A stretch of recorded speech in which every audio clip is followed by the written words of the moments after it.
नमस्कार दोस्तों, स्वागत है आपका आपके अपने YouTube चैनल दी एक्सीलेंस क्लासेज में। मैं आपका साथी, आपका गाइड अंकित। आज हम बात करेंगे पेडागोजी की सीरीज को आगे बढ़ाते हुए, जहां हमने पिछली क्लास में जाना था कि पेडागोजी शब्द का ओरिजिन कैसे हुआ, कैसे पेडागोजी शब्द चला, कैसे पेडागोजी को कब चौफर्स कहते थे, कहाँ से इसकी उत्पत्ति हुई और किसने इसको शिक्षा शास्त्र में यानी कि शिक्षकों के लिए यूज किया। तो इस बात को हमने अपनी पिछली प्रीवियस वीडियो में जाना। आज हम उसी क्रम को आगे बढ़ाते हुए चलते हैं कि एक्चुअल में इस पेडागोजी में क्या हुआ, क्यों इस पेडागोजी को हम चीज़ों को लेकर आए। तो एलिजिबिलिटी टेस्ट के बारे में आपने सुना होगा। आप सबका क्या है, पात्रता परीक्षा आप देते हैं, एलिजिबिलिटी टेस्ट है आपका। तो जो पात्रता परीक्षा आई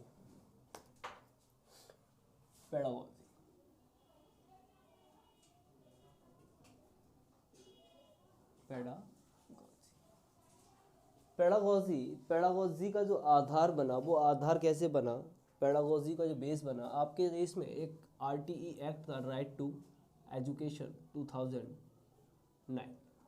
RTE act right to education 2009, इस RTE एक्ट 2009 में एक अमेंडमेंट किया गया, रिकमेंडेशन थी NCF 2005 की। इसमें क्या किया गया, RTE एक्ट 2009 में सुधार यानी कि रिफॉर्म किया गया।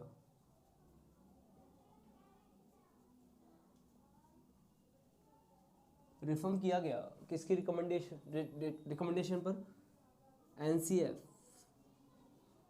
2005 की अनुशंसा से।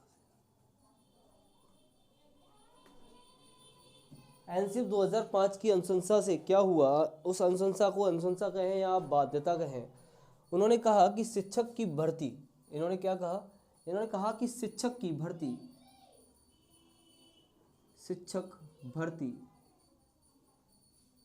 भर्ती के लिए पात्रता परीक्षा को अनिवार्य किया गया। शिक्षक भर्ती के लिए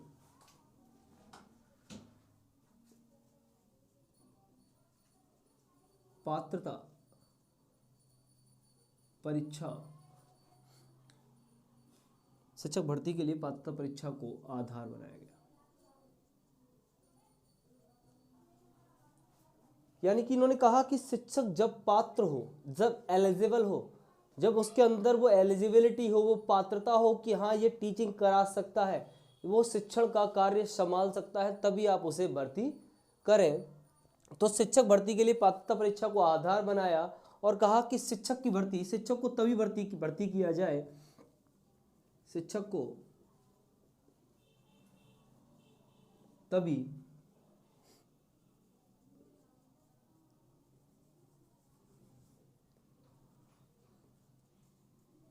तभी भर्ती किया जाए जब वह भर्ती के नियमों को पार कर ले। शिक्षक को तभी भर्ती किया जाए जब वह पात्र हो, एलिजिबल हो। हम लोग बहुत अच्छी तरीके से जानते हैं कि आपका जो एग्ज़ाम होता है वो एग्ज़ाम होता है एलिजिबिलिटी टेस्ट, पात्रता परीक्षा। हम उसको क्या कहते हैं, हम उसको पात्रता परीक्षा के नाम से जानते हैं, पात्रता परीक्षा। मैं आपको एक आंकड़ा बताता हूँ। सीटेट ने एक सर्वे कराया और सीटेट ने अपने सर्वे यानी कि वो एग्ज़ाम जो कराती है, उस एग्ज़ाम के माध्यम से उस सीटेट ने कहा कि आपके देश में यानी कि हमारे देश में लगभग 90% जो बच्चे हैं जो तैयारी कर रहे हैं, जो एग्ज़ाम दे रहे हैं, टीचर बनना चाहते हैं, वो एलिजिबल है ही नहीं, उनके पास वो पात्रता ही नहीं कि उनको टीचर बनाया जाए। हम लोग करते क्या है, हम लोगों की समस्या ये है कि सर ऐसा कुछ बता दो कि भाई एग्ज़ाम में पेडागोजी में नंबर आ जाए, सर ऐसा कुछ बता दो कि मैथ की पेडागोजी सॉल्व हो जाए, हमारे तो 20-25 नंबर आ जाए।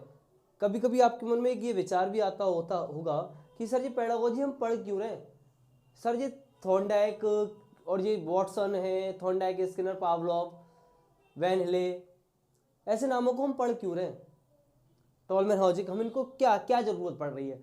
तो आप लोग क्या करते हो, आप लोग ये करते हो कि सर प्रतिबिंब त्रुटि का सिद्धांत दिया फलाने ने, उसका सिद्धांत दिया उसने, उसका सिद्धांत उसने दिया, ये परिभाषा उसकी, ये परिभाषा उसकी, आप रट लेते हो।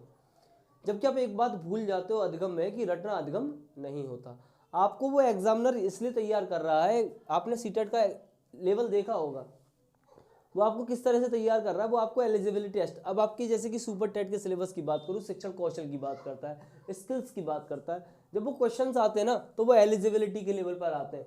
वो क्वेश्चन ऐसे नहीं आते कि ये सिद्धांत किसने दिया, वो क्वेश्चन आपको एक प्रॉब्लम देगा, उस प्रॉब्लम को आप एज ए टीचर कैसे सॉल्व कर पाओगे, तो वो ये जानना चाहता है कि आप एक्चुअल में पात्र हो या नहीं हो। तो इस पात्रता के लिए एनसीएफ 2005 ने अनुशंसा की, और मैंने बताया था आपको प्रीवियस वीडियो में कि भारत में एनसीएफ 2005 ही है जो पेडागोजी को लेकर बात करता है, वहीं से पेडागोजी को लेकर बातें होना स्टार्ट हुई। तो मैं आपको एक बोर्ड के बारे में बताता हूँ, NCT national council teacher education, एक बोर्ड है जिसका नाम क्या है, एनसीटीई।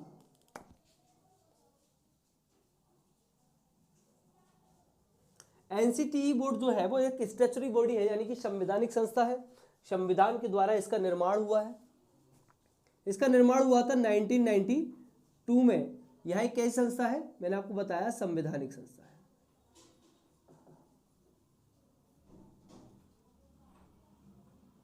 ये एक संवैधानिक संस्था है एनसीटीई, इसकी फुल फॉर्म मैं आपको बता देता हूं, national council,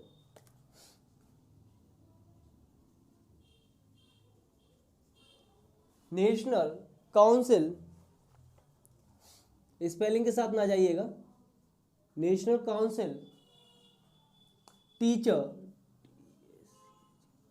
education, national council teacher education NCT 1992 एक संवैधानिक संस्था जो काम करती है एलिजिबिलिटी टेस्ट को लेकर, जो काम करती है शिक्षकों को कैसे तैयार किया जाए, कैसे ये भर्ती प्रक्रिया को चलाया जाए।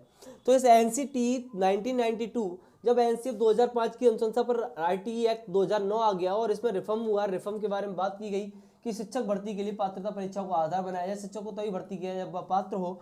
तो अब जब 2009 में ये आ गया तो उसके बाद 2010 में कोई काम तो एनसीटी करेगा, तो एनसीटी ने क्या किया, एनसीटी में रिफॉर्म हुआ, सुधार हुआ। कब हुआ, 2010 में। 2010 में एनसीटी ने क्या कहा, एनसीटी ने टेट को भर्ती के लिए लागू किया। एनसीटी ने क्या किया, एनसीटी ने किया टीईटी, टीचर एलिजिबिलिटी टेस्ट को, टेट को भर्ती के लिए लागू किया।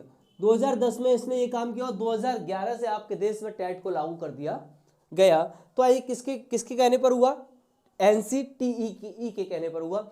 यानी कि एनसीटीई की अनुशंसा थी कि जब कोई पात्रता परीक्षा हो तो शिक्षा शास्त्रीय लक्षणों की जांच की जानी चाहिए। उन्होंने क्या कहा, एनसीटीई ने कहा कि जब भी आप कोई एलिजिबिलिटी टेस्ट लेंगे तो आप एलिजिबिलिटी टेस्ट में शिक्षा शास्त्रीय लक्षण यानी कि पेडागोजिकल चीज़ों को देखेंगे। इसलिए आपने देखा होगा कि जब भी एलिजिबिलिटी टेस्ट होता है उसमें पेडागोजिकल क्वेश्चन हर सब्जेक्ट के साथ जुड़े हुए हैं।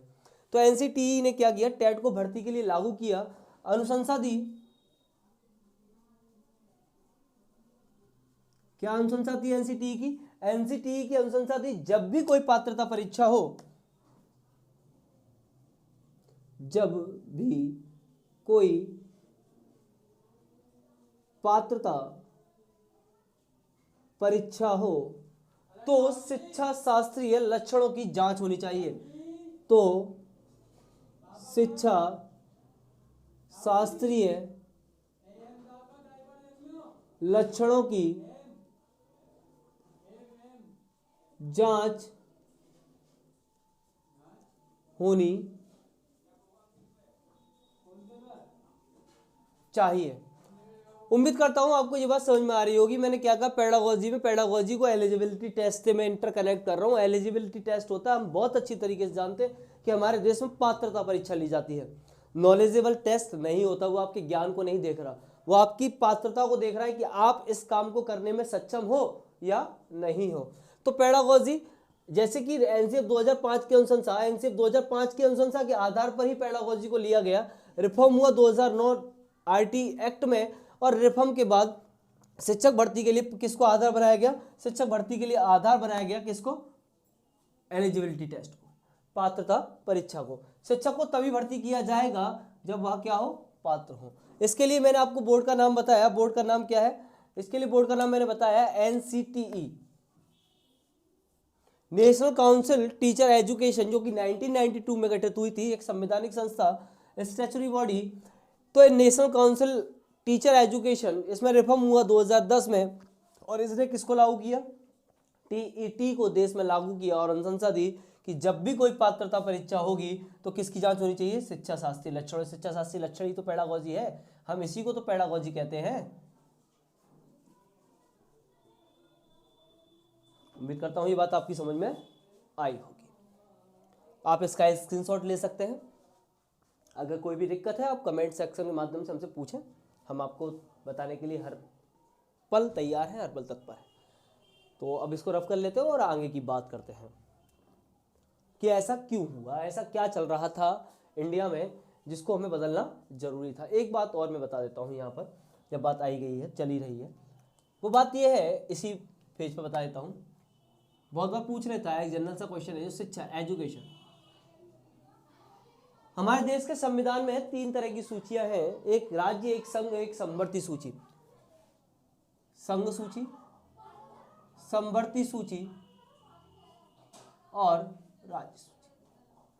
तो ये शिक्षा है ना, वो समवर्ती सूची का विषय है, यानी कि एक ऐसी सूची का विषय है जिस पर राज्य और केंद्र दोनों विधि बनाने का अधिकार रखते हैं। इस बात को मैं लिख नहीं रहा हूं, आप सुन लें। शिक्षा एक ऐसी विषय है जिस पर राज्य और केंद्र दोनों विधि बनाने का अधिकार रखते हैं।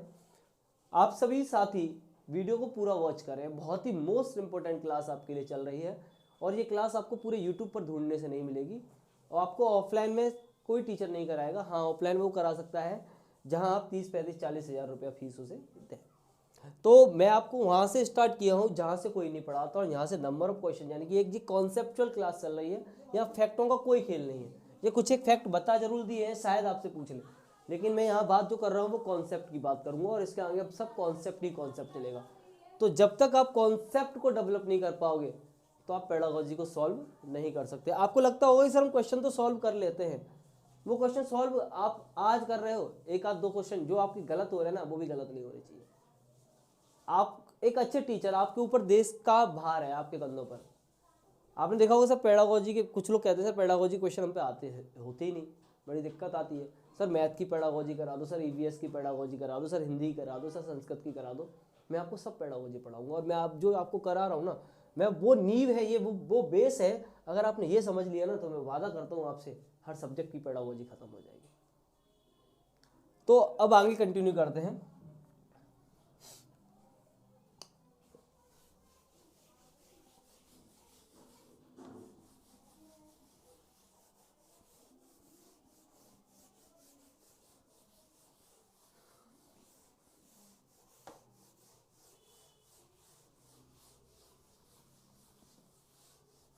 बीते कुछ दिनों से थोड़ी सी दिक्कत में थे हम लोग, खासकर मैं, तो इसलिए आपकी क्लासेस आपको नहीं मिल पा रही थी, लेकिन अब से आपकी क्लास आपको डेली कंटिन्यू मिलेंगी। मैं बात कर रहा था रिफॉर्म की, आपके एजुकेशन सिस्टम में रिफॉर्म हुआ उसकी बात कर रहा था, सुधार की बात कर रहे थे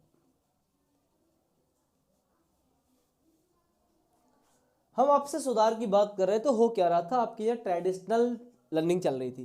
ट्रेडिशनल लर्निंग भी ना कहूँ, ट्रेडिशनल टीचिंग चल रही थी। एक ट्रेडिशनल बना हुआ था, परंपरा बनी हुई थी, एक रूढ़िवादिता बनी हुई थी। यानी कि कुछ जैसे कि आपने देखा होगा ना, बारिश के मौसम में कीचड़ हो जाती है, तो यहाँ से लोग निकल रहे होते हैं बाइक लेके, आप उसी रास्ते से निकल रहे होते हो, ठीक है। पगडंडी बन जाए तो यहाँ पैर होते हैं, वहीं आप पैर रख के निकल रहे होते हो। तो ठीक वही एक ट्रेडिशनल बन चुका था कि यार वो ऐसा करेंगे तो हम भी ऐसा ही करेंगे। तो ट्रेडिशनल टीचिंग जो चल रही थी, traditional traditional TRAD,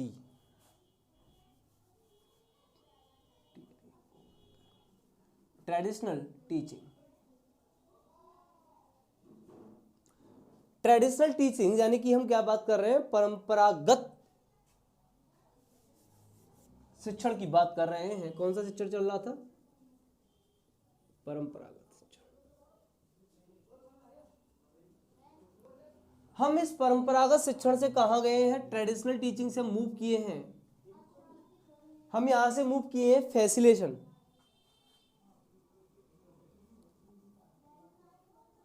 facilitation of learning की तरफ।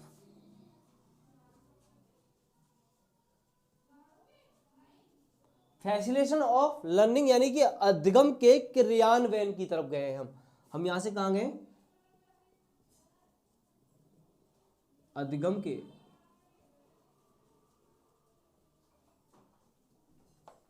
क्रियान्वयन, अधिगम के क्रियान्वयन की तरफ गए हैं। अब हमने क्या किया है, अब हमने अधिगम का सरलीकरण किया है। अब हमने क्या किया है, बच्चे को सुविधा प्रदान करने के रूप में गए हैं। यानी कि हम किस रूप में गए हैं, हमने गए हैं अधिगम के सरलीकरण में, सिंपल करने की कोशिश किया है कि बच्चा कैसे सीख सकता है। हम अब कैसे कर रहे हैं, बालक को सुविधा प्रदान कर रहे हैं।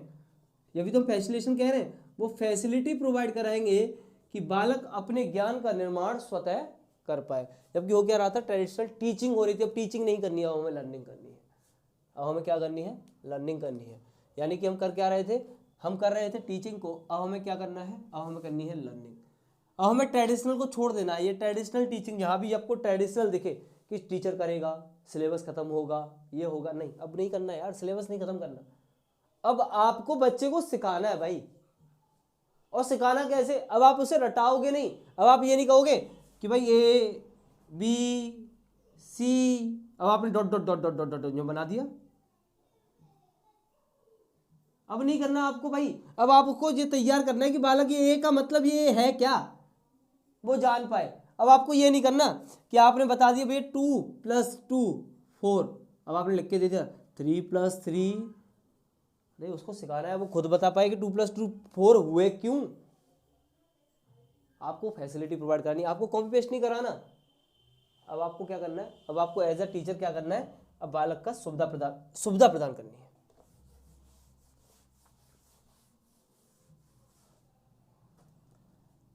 यानी कि अब हम कहां से कहां की ओर गए, अब हम गए हैं सत्तावादी उपागम से, सत्तावादी उपागम से लोकतांत्रिक उपागम की तरफ गए, डेमोक्रेटिक अप्रोच की तरफ गए।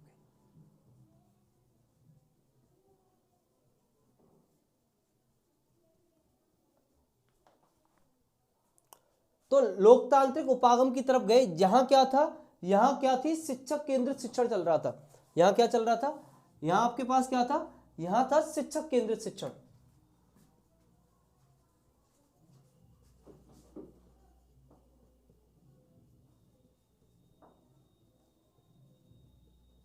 अब आपको देना है बालक केंद्रित शिक्षण। अब क्या करना है आपको, यहां क्या करना है,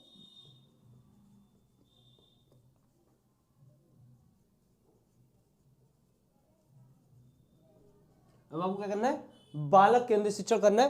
पहले क्या कर रहे थे, पाठ्यक्रम को खत्म कर रहे थे, सिलेबस खत्म हो, सिलेबस खत्म हो, नहीं भाई, सिलेबस खत्म नहीं कराना। अब क्या करना है, बालक। तो जब भी आपके ऑप्शन में, जब भी कोई ऑप्शन ऐसा हो जो बालक को केंद्रित करता है, सही होगा, शिक्षक को करता है, गलत होगा। यानी कि यहां पर क्या था, यहां पर क्या था, पहले जो शिक्षक की विधि थी उस पर शिक्षण आधारित था, अब शिक्षक विधियों के क्रियान्वयन पर शिक्षण आधारित है। पहले क्या था, यहां पर क्या था, शिक्षक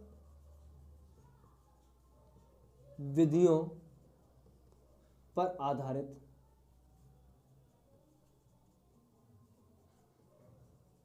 शिक्षण, यहां क्या है, शिक्षक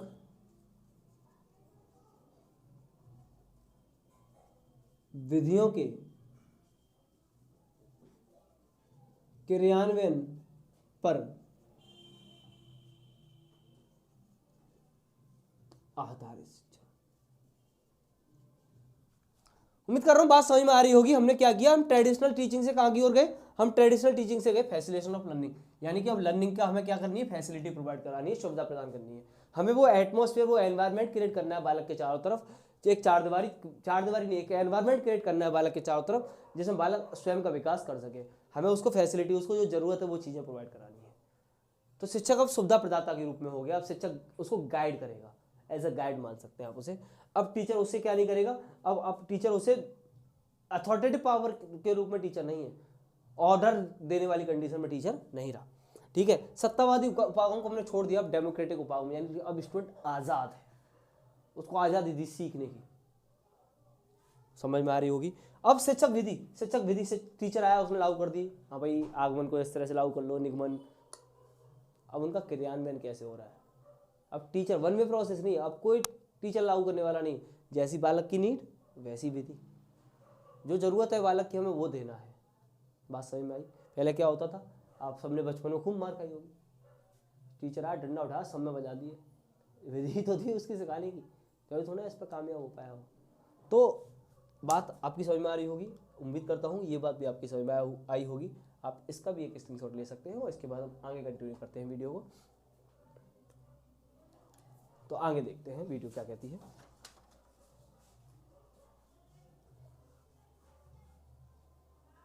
एक चीज और बता देता हूँ,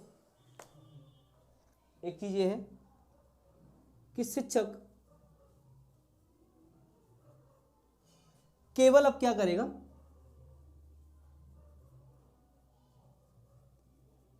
क्रियान्वयन करेगा। शिक्षक केवल अब क्रियान्वयन करेगा, सिखाएगा नहीं। यही तो मैं कहना चाह रहा हूं, क्या नहीं करेगा, सिखाएगा नहीं। बच्चे स्वयं से सीखेंगे, बच्चे स्वयं सीखेंगे।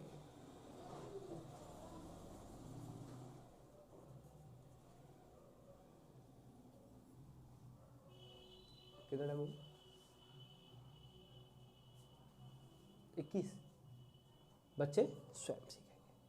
उम्मीद करता हूँ आपको ये बात समझ में आई होगी। इसके बाद अगली वीडियो की साइज थोड़ा सा लंबा हो जाएगा और फिर अपलोड करने में थोड़ी सी समस्याएं आती हैं हमारे सामने।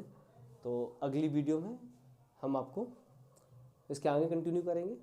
उम्मीद करता हूँ आपको ये सेशन बड़ा अच्छा लग रहा होगा। तो जैसी अभी आपको ये दिक्कत भी हो रही होगी, जैसी इंटरेस्ट आता है सर वीडियो ख़त्म हो जाती है, तो जल्दी ही हम इसका भी समाधान आपके लिए कर देंगे। आपका इंटरेस्ट ख़त्म नहीं होने देंगे और मैराथन क्लास के साथ हम आपके सामने मौजूद होंगे। इंतज़ार करें और 1000 सब्सक्राइबर का आंकड़ा हमारा क्रॉस कराएं। उसके बाद हम आपके सामने मैराथन के साथ उपस्थित होंगे, पूरी ताकत के साथ उपस्थित होंगे। अभी हम आपको छोटी छोटी वीडियो के माध्यम से, जिससे कि आपके, और इसका एक फ़ायदा भी है कि आपके ऊपर लोड नहीं आएगा। अभी आप बिल्कुल लोड ना लें, आराम से धीरे धीरे सीखते चलें। धीरे धीरे आप सीखते चलोगे ना तो वो अच्छा लगेगा आपको, आपके ऊपर उसका लोड नहीं होगा। तो उम्मीद करता हूँ वीडियो आपको अच्छी लगी होगी। अगर वीडियो आपको अच्छी लगी है, अगर सेशन में आपको मज़ा आ रहा है और आपको लग रहा है कि हम हर तरह के सर्कमस्टांसेस में आपके साथ काम कर रहे हैं, आपसे में से ज़्यादातर स्टूडेंट्स को पता होगा कि मेरे साथ अभी क्या ट्रेजिडी हुई है हमारे साथ। तो उस ट्रेजिडी के बाद भी अगर हम आपके साथ जुड़े हुए हैं तो हमें आपके भविष्य की चिंता है, क्योंकि जो होना है वो होता है, तो हमने उसको जो होना है वो होता है भूल कर आगे बढ़े हैं। तो अब आप इस वीडियो को देखें ही ना, बल्कि आपकी जिम्मेदारी बनती है, अगर आपको अच्छी लगी है तो इसको ज़्यादा से ज़्यादा वायरल कर दें।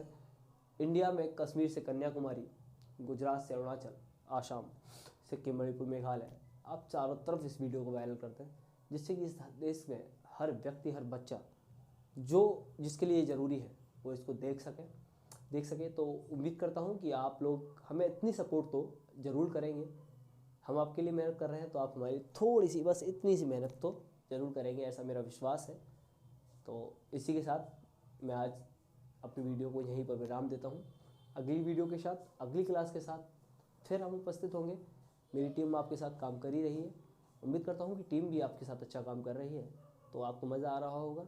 आप जुड़े रहें, हम आपसे वादा करते हैं कि आपका सुपर टेट क्वालिफाई करा कर ही नहीं रहेंगे, बल्कि आपको फाइनल सेलेक्शन दिला कर रहेंगे। थैंक यू, धन्यवाद।